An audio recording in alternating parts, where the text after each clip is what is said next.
Bonsoir à tous, bienvenue à ce flash d'information.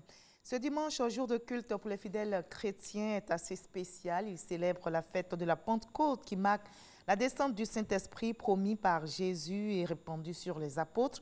La Pentecôte est célébrée 50 jours après la fête de Pâques. En Côte d'Ivoire, les chrétiens ont marqué l'événement.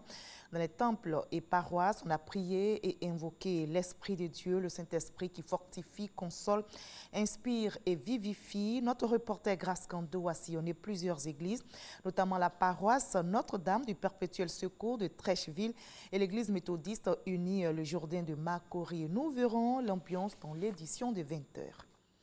En cette fête de la Pentecôte, on se souvient et on prie pour tous les malades, notamment ceux souffrant de la COVID-19. On n'oublie pas aussi de répondre à l'appel du CNTS, le Centre national de transfusion sanguine, qui tire la sonnette d'alarme face au manque de sang, observé surtout depuis les premiers cas de la COVID-19 dans notre pays.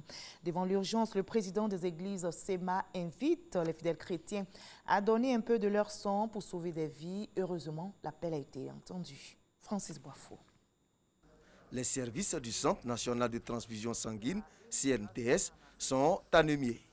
C'est le directeur de cette structure qui l'annonce. Nous récoltions 3500 unités de sang par semaine. Aujourd'hui, nous sommes autour de 300 unités par semaine.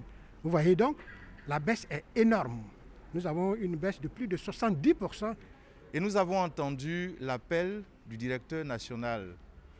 Cet appel rejoint notre foi, notre conviction que la vie est dans le sang et donner son sang, c'est sauver des vies.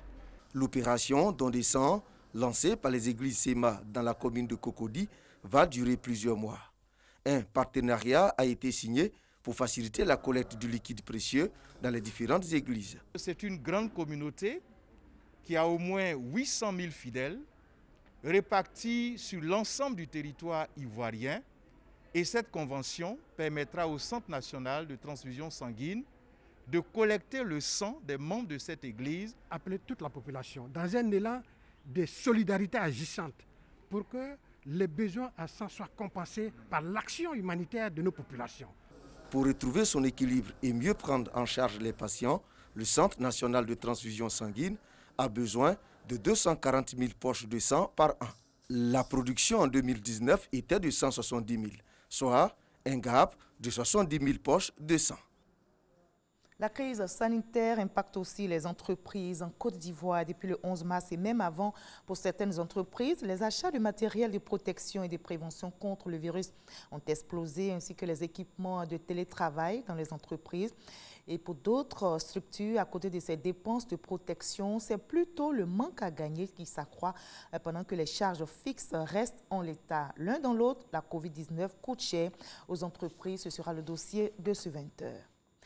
Communication du Rassemblement des oufouettistes pour la démocratie et la paix. Quelle approche participative pour une meilleure efficacité? C'est le thème d'un atelier de formation qui a réuni plusieurs relais régionaux et des cyber-militants du parti. Pendant 48 heures, ils seront formés à l'usage des réseaux sociaux pour un usage optimal en vue de la présidentielle d'octobre prochain. À l'étranger, au Burkina Faso, au moins 25 civils ont perdu la vie hier dans une attaque perpétrée par des hommes armés. Ils ont visé le marché de bétail de Kompiel-Biga dans l'est du Burkina Faso. Le gouverneur de la dite région évoque une attaque terroriste, lâche et barbare actionnée par les ennemis du peuple. Il a appelé à une franche collaboration entre les forces de défense et de sécurité et les populations afin de vaincre le terrorisme.